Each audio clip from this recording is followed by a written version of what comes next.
Everyone get out! Hello tankers and tankettes, and welcome to Shootank! Although Shootank no longer disapproves because Shootank has the upgraded turret, so it's almost a little disappointing that you can't mount the top gun on the stock turret, because I would just keep the stock turret all the time, but alas, no. Anyway, this is Himmelsdorf Encounter, and this is going to be my Shootank Ace Tanker game.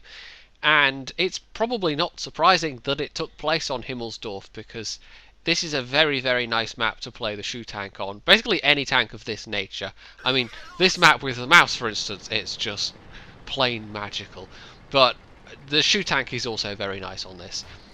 Now, because it's in counter mode, and because it's put me where it has... I mean, even if it had put me down the bottom, I think I still would have gone up the hill. But it would have been a bit more of a pain anyway. There's a couple of tier 9s on each side. This is very nice matchmaking, by the way, because there's literally only a couple of tier 9s on each side, and the rest is all tier 8s and tier 7s. So this is a good setup. This bodes well. The enemy team's got a couple of nasties at the top though. Jag Tiger, another shoe tank, and a Conqueror, which has got a nice gun. Some of the tier 8s, in fact, there's a lot of heavies in this, more so on the enemy team. But oh, there's the Jag Tiger. Well, I will want to get to cover then, clearly. Try a little firing on the move, but that was probably always going to miss. This is not a good gun for that sort of thing.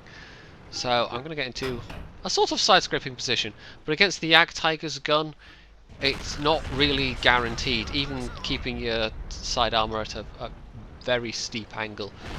There's a good chance it's going to go through anyway. Oh, angle. Now, oh, ouch. Yeah, okay. That's my commander's hatch. And you have a look there, and yes, 2 holes. In fact, one wasn't even the commander's hatch, it was just the top of the turret.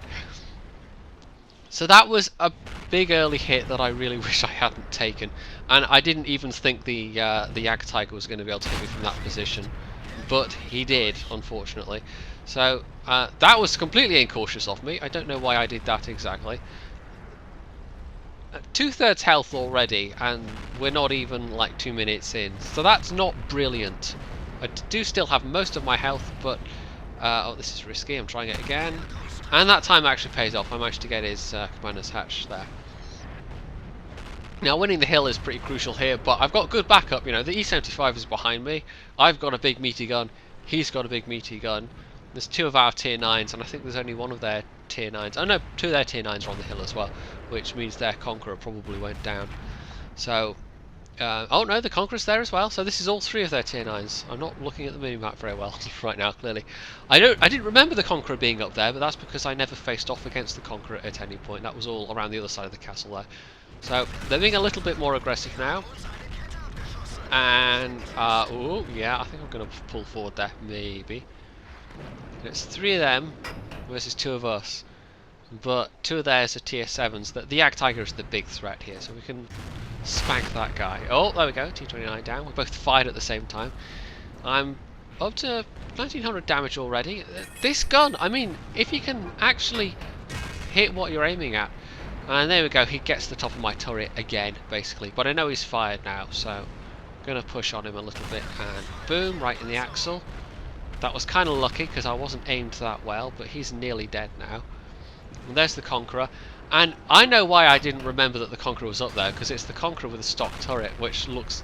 It is pretty much the Carnarvon turret.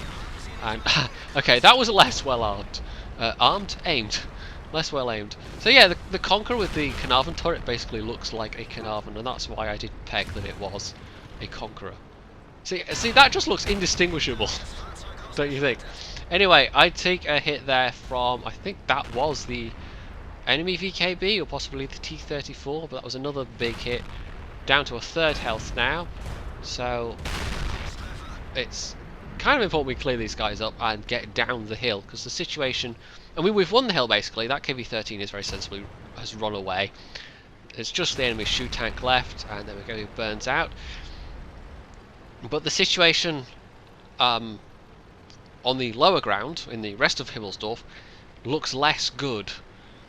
There's only 3 tanks down there. They look kind of surrounded, pinned down. 2 tier 7s and a tier 8. It's, oh, well, only 1 tier 7 and a tier 8 now. it's not looking good for those guys, so we've basically got to get down there ASAP. There's that T25-2, who I suspected was going to do that. And my damage count is now over 3k.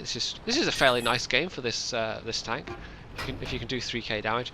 That guy clearly wasn't looking where he was backing up. When you're trying to reverse away like that, it's very important that you're looking what's behind you, and it can be difficult to not run into obstacles and things. But that guy completely misjudged it, ran into the house and died. So I saw on the minimap that was KB13 is going to pop out there. Completely missed, but that's the kind of thing where looking at the minimap and looking at the traces is very important. Figuring out where people are going to pop out, and sometimes that gives you information about where to pre-aim. Didn't actually do me any good in that particular circumstance, but it's always worth looking at the minimap for that kind of information. So it's me and the E75. He's taken a right battering, more so than me. I can take maybe one more hit from something big like the IS-3 or the IS if it penned, or the T28, depending what gun it's got. Yeah, that super pushing is not going to last much longer. But I'd rather not take any more hits. But I did throw away some of my hit points on the hill there, really. That said, it's quite tough to side scrape against a Jagdtiger in this particular vehicle. It's not really suited for side scraping against high tier tank destroyers. Now there we go, the IS burned out, which was very nice. I obviously loaded the incendiary shell for that one. And that E75 was being completely incautious. Though I'm about to make kind of a mistake myself, and I get lucky. Now look on the minimap what the T28 is doing. And there again with the incendiary ammo, that's the KB13 that I hit there. And the T28 fires and misses me. Now I completely didn't notice that guy was there. That was incredibly lucky. If he'd hit me, that could have messed me up badly. So I see the T28's pressing. I'm actually backing up, but lo and behold, a Foch appears, so we might as well go back to driving forward. And he's just completely YOLOs it, even though there is a KB13 and an IS-3 that now have access to his sides. Just, you know, I'm close enough that I can pull forward and not leave him totally in the lurch. And we've got this. I mean, it was kind of close all the way along, but winning the hill was, as is so often in Himmelsdorf encounter, or even just the normal Himmelsdorf map mode, quite important. And there we go, boom! 5,176 damage, 5 kills, not bad. Now, like I said, it's not surprising in a way that that happened on Himmelsdorf. Himmelsdorf is a very good map for this tank, and I think the other replay I've got that I'm going to show you at some point of the VKB is also on Himmelsdorf, so there's a bit of a theme going here. I've had good matches on other maps, it's just Himmelsdorf seems to breed especially good matches for this one. I also got a steel wall along with my ace tanker badge. I think I did a little bit of tracking assistance damage. Potential damage received 4k, wasn't even that much. I actually, most of the Jagdtiger shells that got fired at me, those were the ouchie ones, and most of those went through, I think. And I walked away with 42k profits. That was alright. Now, the VKB crew is actually now in the mouse, and I put a fresh crew in the VKB, so I'm kind of starting over from scratch a bit. But I know what I'm doing with the VKB now, and I've decided to hang on to it because, well, for one thing, it's another tier 9, so I've now got 3 tier 9s in my garage. I've got the STI, the M103, and the VKB, and variety is nice. You know, you don't want to keep playing the same tanks over and over and over, unless they're a KV4 or an AMX-40, in which case it's perfectly fine. But also, I kind of like the VKB. Just call me crazy, but sometimes it's terrible. Sometimes the relative lack of flexibility compared to, say, the E75 can really be ouchy. But other times it's, I don't know, it's hard to describe. It's just, there's something about it. It's actually not nearly as bad as its reputation, and maybe if it doesn't at all fit your play style or the kind of heavy tanks you enjoy playing, then you're going to think it's terrible. But if you enjoy the kind of slower, more armoured tanks, then actually the VKB is pretty good. And there is talk of it getting buffs at some point. We're at patch 8.10 at the moment. This is actually a patch 8.9 replay. I don't know if there's going to be something in 8.11 or perhaps patch 9, but there's talk of buffs of some kind anyway, which would be very welcome. You know, I think It could do with maybe one or two small ones. It would be nice if the commander's hatch was as strong as the commander's hatch on the E75, for instance.